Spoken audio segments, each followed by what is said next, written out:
Cricket जगतले कान खोलेर सुने हुन्छ, यो नयाँ नेपाल हो। अब हामी इतिहास पढेर चित्त बुझाउने होइन, आफ्नै ब्याट र बलले नयाँ इतिहास लेख्ने नेपाल हो। क्रिकेट जगतले सायद यो सोचेको थिएन होला, अमेरिका र स्कटल्यान्ड जस्ता बलिया टोलीहरूसँग किर्तिपुरको रातो माटोमा धुलो चटाउँदै नेपाली क्रिकेट टोलीले जुन गर्जन छोडेको छ, त्यसले एउटा कुरा प्रष्ट पारेको छ, अब हामी केवल सहभागिता जनाउन मात्र होइन, विश्व क्रिकेटमा राज गर्न आइसकेका छौँ। के तपाईँलाई थाहा छ, भर्खरै अमेरिका विरुद्धको म्याचमा नेपालले बनाएको 317 रन किर्तिपुरको इतिहासकै सबैभन्दा ठुलो ओडिया स्कोर हो। तर कथा यहाँ सकिँदैन साथीहरू, कथा त अब सुरु हुँदैछ। अबको बाटो झन् कठिन छ र आगामी म्याचहरू हाम्रा लागि घर या मरको स्थितिमा छन्। आजको भिडियोमा हामी कुरा गर्नेछौँ नेपाली क्रिकेटको यो नयाँ अध्याय र आगामी जुलाईमा हुने नेदरल्यान्ड्स र नामिबिया विरुद्धको महासङ्ग्रामको बारेमा। यदि तपाईँ पनि नेपाली क्रिकेटको सच्चा फ्यान हुनुहुन्छ भने भिडियोलाई अहिले लाइक र च्यानललाई सब्सक्राइब गरिहाल्नुहोस्।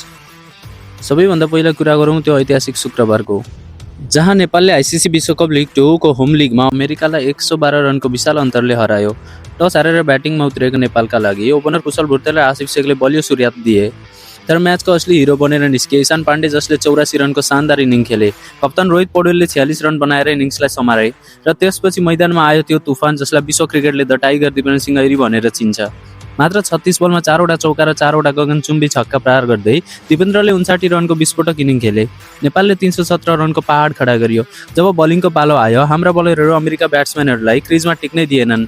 सन्दीप लामिछानेले 3 विकेट, ललित राजवंशी र गुलसन झाले 2-2 विकेट लिएर अमेरिकालाई मात्र 195 रनमा अल आउट गरिदिए। यो जित केवल एउटा खेलको जित थिएन, यो त नेपाली क्रिकेट बिउतिएको प्रमाण थियो। कप्तान रोहित पौडेलले म्याचपछि गर्वका साथ भनेका थिए, 8 वटा मध्ये 6 वटा म्याच जित्नु सामान्य कुरा होइन, मलाई मेरो टोलीमाथि गर्व छ। यो शानदार प्रदर्शनपछि नेपाल लिग 2 को तालिकामा पुच्छरबाट पन्टको मार्दै 5औं स्थानमा उक्लिएको छ। नेपालको अहिले 28 खेलबाट 24 अङ्क भएको छ, तर साथीहरू अगाडिको बाटो गुलाबको ओछ्यान होइन, बरु काँडाको बाटो हो। 2027 को ओडिआई विश्वकप, ओडिया वर्ल्ड कपमा सिधै छनौट हुन र आफ्नो ओडिया मान्यता, ओडिया स्ट्याटस जोगाइराख्न नेपालले अब खेल्ने बाँकी 8 खेलहरूमध्ये मस्ट विन अर्थात् जित्नै पर्ने दबावमा परेका छन्। हामीसँग अब हार्ने कुनै विकल्प छैन, कुनै लग्जरी छैन। यदि नेपाल शीर्ष 4 भित्र पर्न सक्यो भने मात्र सिधै विश्वकप क्वालिफायरमा पुग्नेछ, अन्यथा हामी एउटा निकै कठिन र चुनौतीपूर्ण प्लेअफको बाटोमा धकेलिनेछौँ, जुन हामी कसैले पनि चाहेका छैनौँ। अब कुरा गरौँ नेपालको आगामी अग्नि परीक्षाको। नेपाली टोली अब आगामी जुलाईमा अर्को त्रिदेशीय सिरिज खेल्न युरोप प्रस्थान गर्दैछ।